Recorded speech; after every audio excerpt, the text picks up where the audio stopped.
धरती खून से लथपथ थी। आकाश चीखों से गूंज रहा था। महाभारत का युद्ध इतिहास का सबसे भयानक युद्ध था।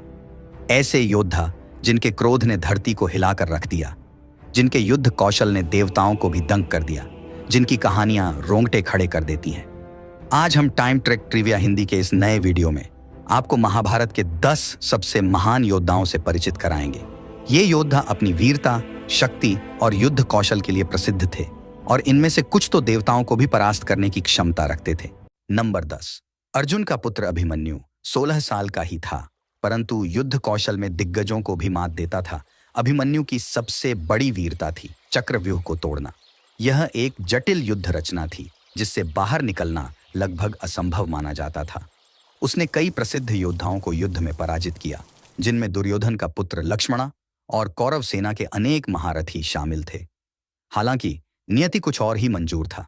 युद्ध के दौरान अभिमन्यु अकेला पड़ गया। उसके सारथी और घोड़े मारे गए। उसका धनुष टूट गया। निहत्थे होने के बावजूद उसने हार नहीं मानी। उसने टूटे रथ के पहिए को हथियार बनाकर लड़ना जारी रखा।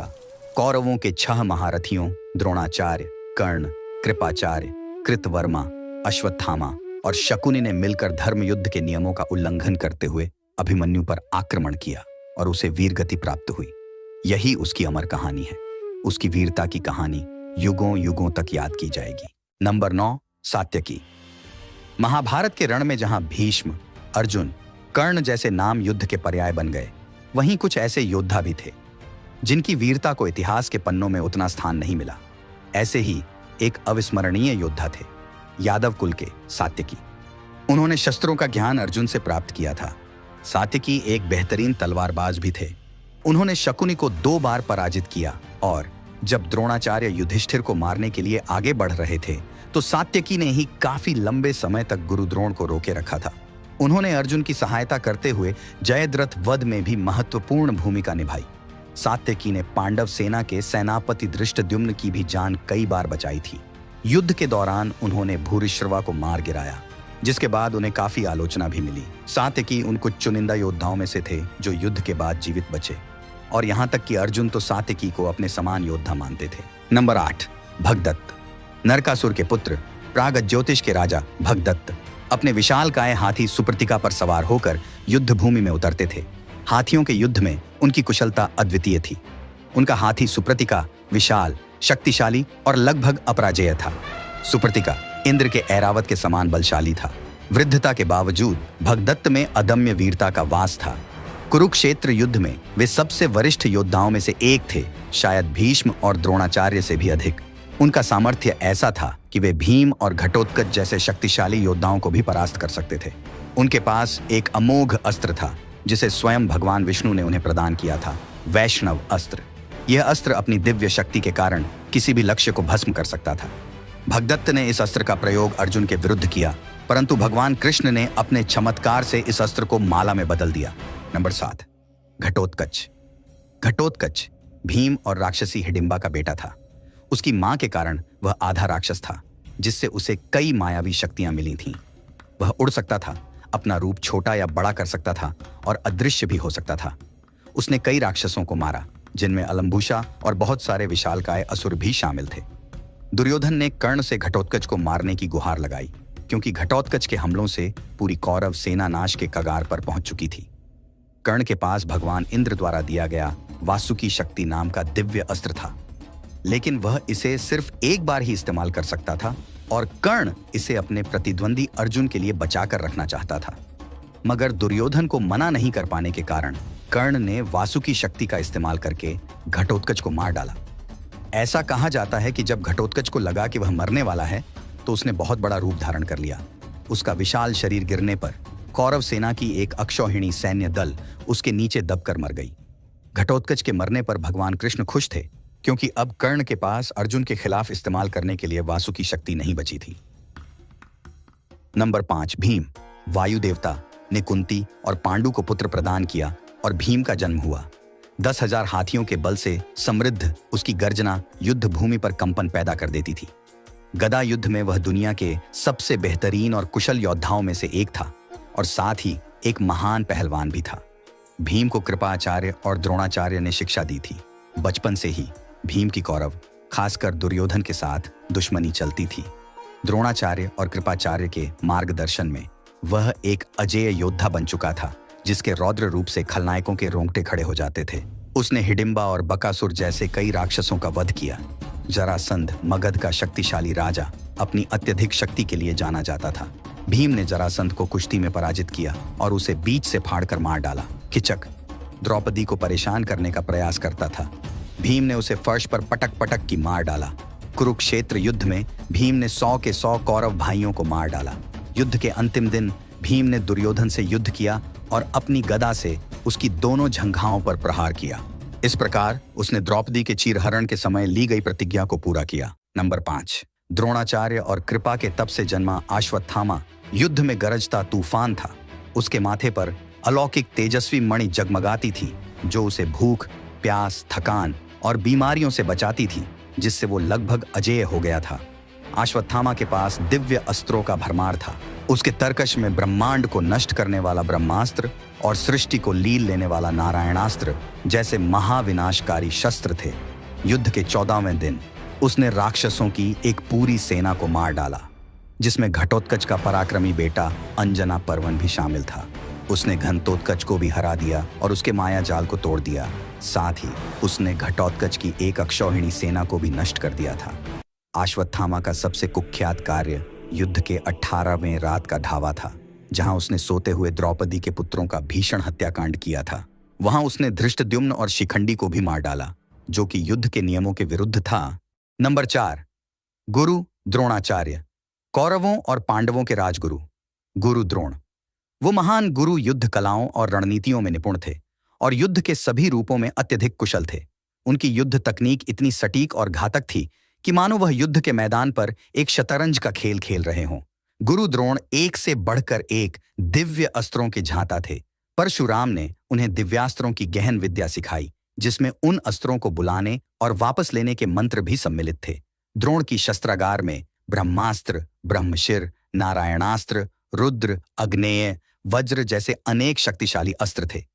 उनके पास ब्रह्मा की अजेय खड्ग भी थी, जिसे देवताओं ने असुरों के संहार के लिए निर्मित किया था। इस खड्ग को असी कहा जाता था और यह मान्यता थी कि जो कोई भी इसे धारण करता वह अजेय हो जाता। युद्ध के 13वें दिन द्रोणाचार्य ने अपनी चतुराई से चक्रव्यूह का निर्माण किया, जिसका उद्देश्य युधिष्ठिर को बंदी बनाना था। उन्हें पता था कि केवल अर्जुन और कृष्ण ही इस व्यूह को भेदने की कला जानते हैं। अभिमन्यु को इस व्यूह को भेदने का ज्ञान तो था, परंतु वापस निकलने का मार्ग उन्हें मालूम नहीं था। इसी चक्रव्यूह में अभिमन्यु को अधर्मी तरीके से मारा गया था। गुरुद्रोण ने ब्रह्मास्त्र जैसे दिव्यास्त्रों का प्रयोग सामान्य सैनिकों के खिलाफ किया, जो कि युद्ध नीति के अनुसार अनुचित था। नंबर 3, अर्जुन। अर्जुन पांडु और कुंती के तीसरे पुत्र थे।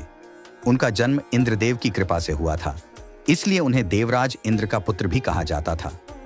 छोटी उम्र से ही अर्जुन एक असाधारण धनुर्धर के रूप में उभरे। उनका गांडीव धनुष से छूटे बाण शत्रुओं के कवच को चीरते हुए उनके प्राणों को क्षण भर में लीन लेते थे। अर्जुन ने सुना कि द्रुपद अपनी पुत्री के लिए एक स्वयंवर का आयोजन कर रहे हैं। प्रतियोगिता में धनुष से पानी में परछाई देखकर एक सुनहरी मछली की आंख में बाण मारना था। स्वयंवर में शामिल लगभग सभी राजाओं को यह चुनौती पूरी करने में असफलता मिली। अंत में अर्जुन ने अपनी अद्भुत शक्ति और अचूक निशाने से इस प्रतियोगिता को जीत लिया और द्रौपदी को अपने साथ ले गए। असंख्य दिव्य अस्त्रों से लैस अर्जुन एक ऐसे योद्धा थे जिनके शौर्य से रोंगटे खड़े हो जाते थे। उनके सबसे प्रमुख हथियारों में से एक था गांडीव, अग्निदेव से प्राप्त एक अलौकिक धनुष जिसकी शक्ति अपरम थी। उनके पास पशुपास्त्र भी था, जो भगवान शिव द्वारा प्रदत्त एक विनाशकारी अस्त्र था। पशुपतास्त्र, वो अस्त्र जिसके नाम में ही कंपन था। महादेव का प्रलयंकारी वरदान, जिसका स्पर्श विनाश का पर्याय था। ब्रह्मास्त्र, सृष्टि के रचयिता का ही विनाश का मंत्र। आधुनिक परमाणु अस्त्र के समान अर्जुन के ही अस्त्रों में से एक था। उनके शस्त्रागार में अन्य भयानक अस्त्र भी शामिल थे, जैसे इंद्रास्त्र, जो वज्रपात का प्रहार करता था, अग्नि वर्षाने वाला अग्नि अस्त्र और जल का आह्वान करने वाला वरुणास्त्र। ये दिव्य अस्त्र न केवल शक्तिशाली थे, बल्कि देवताओं के अनुग्रह और अर्जुन के आध्यात्मिक बल के भी प्रतीक थे। ये अस्त्र ऐसे थे मानो युद्ध भूमि पर स्वयं देवता अर्जुन के साथ खड़े हों। महाभारत के अनुसार युद्ध के 10वें दिन शिखंडी और अर्जुन दोनों एक ही रथ पर सवार थे और दोनों ने भीष्म से युद्ध किया। भीष्म ने शिखंडी पर बाण नहीं चलाए क्योंकि वे एक क्लीब थे। अर्जुन ने इस अवसर का भरपूर लाभ उठाया। अर्जुन ने शिखंडी की आड़ में भीष्म को बाणों से घायल कर दिया, जिससे वे युद्ध भूमि में शरशैया पर लेट गए। युद्ध के 12वें दिन अर्जुन ने अपनी अतुलनीय धनुर्विद्या से प्रागज्योतिष के शक्तिशाली राजा भगदत्त और उनके विशालकाय हाथी सुप्रतिका को मार गिराया। युद्ध के 14वें दिन अर्जुन ने कौरव सेना में घुसकर 2 अक्षौहिणी सेना का संहार किया। अंत में उन्होंने जयद्रथ का सिर भी धड़ से अलग कर दिया। इसी दिन उन्होंने इंद्रास्त्र का प्रयोग करके कंबोज राज्य के राजा सुदक्षिण को भी मार गिराया। युद्ध के 17वें दिन अर्जुन और कर्ण के बीच होने वाली महानतम लड़ाई की प्रतीक्षा सभी को थी। जब यह भयानक मुकाबला हुआ तो दोनों ओर से अपरिमित शक्ति के साथ बाणों की वर्षा की गई। जब कर्ण बिना किसी शस्त्र के रह गए, तब अर्जुन ने दिव्य अस्त्र अंजलिकास्त्र के प्रयोग से उनका अंत कर दिया। नंबर 2, कर्ण। महाभारत में कर्ण एक ऐसा वीर था जिसकी कहानी दिल को चीर देती है। क्रूर भाग्य और अन्याय की जंजीरों में जकड़ा हुआ वह प्रेम का भूखा योद्धा था, पर मित्रता के लिए वो अपना सर्वस्व न्योछावर करने को तैयार था। सूर्यदेव के अंश से जन्मा कर्ण अपने दिव्य कवच और कुंडलों से अलंकृत था। ये वरदान उसे जन्मजात अमरत्व प्रदान करते थे। कर्ण के पास भार्गवस्त्र नाम का एक विनाशकारी अस्त्र था जो उसने अपने महान गुरु परशुराम से प्राप्त किया था। युद्ध के 17वें दिन उसने पांडव सैनिकों के लाखों सैनिकों को मारने के लिए भार्गवस्त्र का आह्वान किया। विजय धनुष भगवान शिव का अमोघ ऐसा धनुष जिसे कोई भी अस्त्र चीर नहीं सकता था। कर्ण एक महान दानी था, कोई भी उसके पास से खाली हाथ नहीं लौटता था। उसने अपने जन्मसिद्ध दिव्य कवच तक दान कर दिए, मानो दान ही उसका धर्म था। एक बार कर्ण ने दान देने में अपनी अदम्य क्षमता का परिचय दिया। उसने दान के लिए अपने कवच और कुंडल तक दान कर दिए। इससे प्रभावित होकर देवराज इंद्र ने कर्ण को वासवी शक्ति प्रदान की। इंद्र ने कहा, इस अस्त्र से तुम देवताओं, असुरों, राक्षसों, यक्षों, किन्नरों और सर्पों में से जिसे भी मारना चाहो निश्चित रूप से मार सकते हो, लेकिन इसे सिर्फ एक बार ही इस्तेमाल किया जा सकता था। कर्ण के पास ब्रह्मास्त्र भी था। हालांकि विडंबना यह थी कि कर्ण को अपने गुरु परशुराम जी का श्राप था। श्राप के कारण युद्ध के निर्णायक क्षण में जब उन्हें ब्रह्मास्त्र की सबसे ज्यादा जरूरत होगी तो वे इसके मंत्र भूल जाएंगे। अर्जुन के साथ अपने अंतिम युद्ध में खून सूख चुका था, बदन तीरों से छलनी था, मानो भाग्य के सारे तीर एक साथ उस पर बरस रहे हों। रथ कीचड़ में धंसा हुआ था, मानो युद्ध भूमि खुद ही उनका साथ छोड़ रही हो। उन्होंने ब्रह्मास्त्र का प्रयोग करने का प्रयास किया, लेकिन परशुराम जी के श्राप के कारण वे इसके मंत्र को भूल चुके थे। वासवी शक्ति भी घटोत्कच पर खर्च हो चुकी थी। ऐसा लग रहा था मानो भाग्य उनका मजाक उड़ा रहा हो। जब वे रथ का पहिया निकालने के लिए नीचे उतरे तो उन्होंने युद्ध रोकने के लिए अर्जुन से निवेदन किया। युद्ध के नियमों के अनुसार ऐसा करना सही नहीं था, लेकिन कृष्ण ने अर्जुन को युद्ध जारी रखने के लिए प्रेरित किया। उन्होंने तर्क दिया कि कर्ण ने पहले ही युद्ध के नियमों को तोड़ दिया था जब उन्होंने अभिमन्यु वध किया था। नंबर 1, भीष्म। भीष्म पितामह के नाम से पूज्य गंगापुत्र, जिन्होंने अपने पिता के सुख के लिए जन्मसिद्ध सिंहासन को ठुकरा दिया और आजीवन ब्रह्मचर्य का व्रत लेकर अग्नि की तरह तपते रहे। इस अद्वितीय त्याग के कारण उन्हें भीष्म की उपाधि मिली और साथ ही अपने पिता शांतनु से उन्हें वह वरदान प्राप्त हुआ। उन्हें इच्छा मृत्यु का वर भी मिला, यानी उनकी मृत्यु का समय उनके ही इशारों पर नाचता था। भीष्म और परशुराम की लड़ाई महाभारत की एक प्रमुख घटनाओं में से एक है। एक भयंकर युद्ध छिड़ा। भीष्म अपनी प्रतिज्ञा की धार पर अडिग वज्र की तरह खड़े रहे। 23 दिनों तक युद्ध गर्जा दिव्य शस्त्रों का प्रलय बरसाता रहा। गंगा ने उन्हें रोकने की कोशिश की, लेकिन असफल रही। युद्ध के 24वें दिन भीष्म ने परशुराम के खिलाफ प्राशस्त्र का इस्तेमाल करने का प्रयास किया, लेकिन दिव्य अर्षि नारद और देवताओं ने हस्तक्षेप किया और विनाशकारी शस्त्रों के इस्तेमाल पर चिंता व्यक्त की। कुरुक्षेत्र के महारण में कौरव सेनापति के रूप में भीष्म खुद युद्ध नहीं बल्कि विनाश का पर्याय बन गए। 5 पीढ़ियों को पार कर चुके वृद्ध भीष्म उस युद्ध में ऐसे लड़े मानो युद्ध का देवता खुद युद्ध भूमि पर अवतरित हो। हर रोज 10,000 सैनिकों और 1,000 रथों को रौंदते हुए वे आगे बढ़ते रहे। युद्ध से पहले कृष्ण ने वचन दिया था कि वे हथियार नहीं उठाएंगे, मगर भीष्म का रौद्र रूप देख अर्जुन भी विचलित हो उठे।